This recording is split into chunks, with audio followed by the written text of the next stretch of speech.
I'm Admiral Brad Cooper here at United States Central Command, where I'm leading the forces executing Operation Epic Fury. First, I want you to know that we continue to keep the families of our fallen heroes and our wounded teammates in our thoughts and prayers. I'd also like to acknowledge and thank the families of the 50,000 American servicemen and women deployed in and around the Middle East. I'm grateful for your selfless sacrifice, and I know that Americans across the country hold you in their hearts. Let me start by offering my overall assessment of Operation Epic Fury. In short, U.S. forces continue delivering devastating combat power against the Iranian regime. I've said this before, but it bears repeating.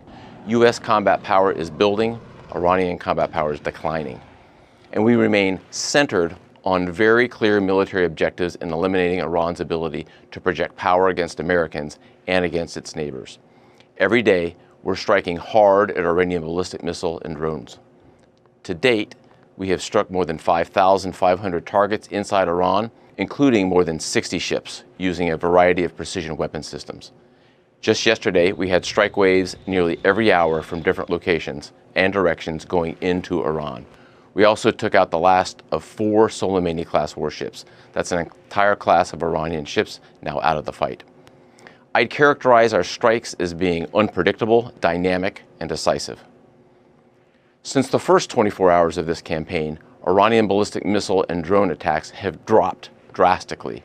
But it's worth pointing out that Iranian forces continue to deliberately target innocent civilians in Gulf countries while hiding behind their own people as they launch attacks from highly populated cities in Iran. Of course, forces executing Operation Epic Fury aren't just defending against Iranian threats. We are methodically dismantling them by hitting Iranian missiles and drones, as we also strike their defense industrial base.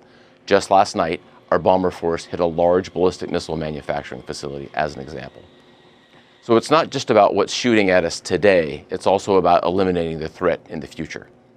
Now, let me show you a few of the results from the tremendous efforts by America's joint force.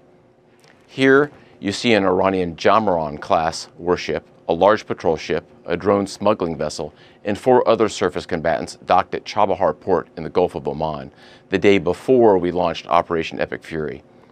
Here's the same pier 4 days later, all ships taken out of action. This Bayandar-class surface ship was hit and rolled on its side. Here's another example. Here you see 2 Iranian surface combatants docked at an Iranian naval base near the Strait of Hormuz, just hours into the campaign.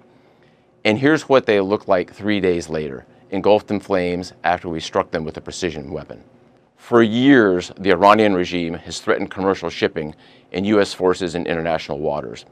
Our mission is to end their ability to project power and harass shipping in the Strait of Hormuz.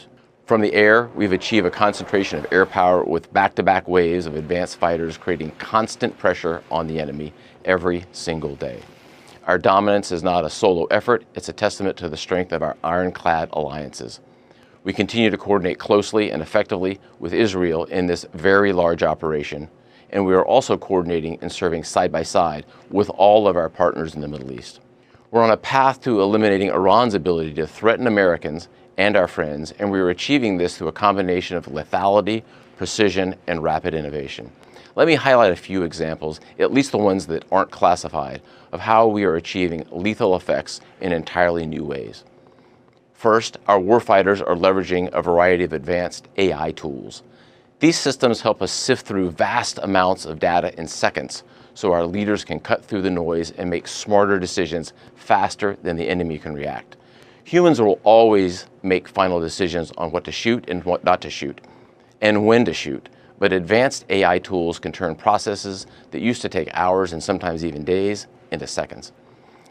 I continue to be impressed with all the branches of the U.S. military. The entire team is performing superbly. Strike operations from our joint force continue, as I've said.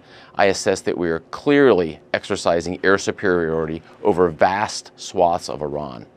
We have the most integrated air defense umbrella in the Middle East, and our defensive operations from the Army, Navy, Air Force, Marine Corps, and Space Force teams are performing magnificently. A note about the Space Force. Our space superiority has been a critical enabler to this fight. Unseen by the world, the Space Force is doing 2 things. First, they're degrading Iranian capability, and second, they're helping to protect American forces, and I'll have to leave it right there. All told, despite this incredible progress, make no mistake, we remain highly vigilant.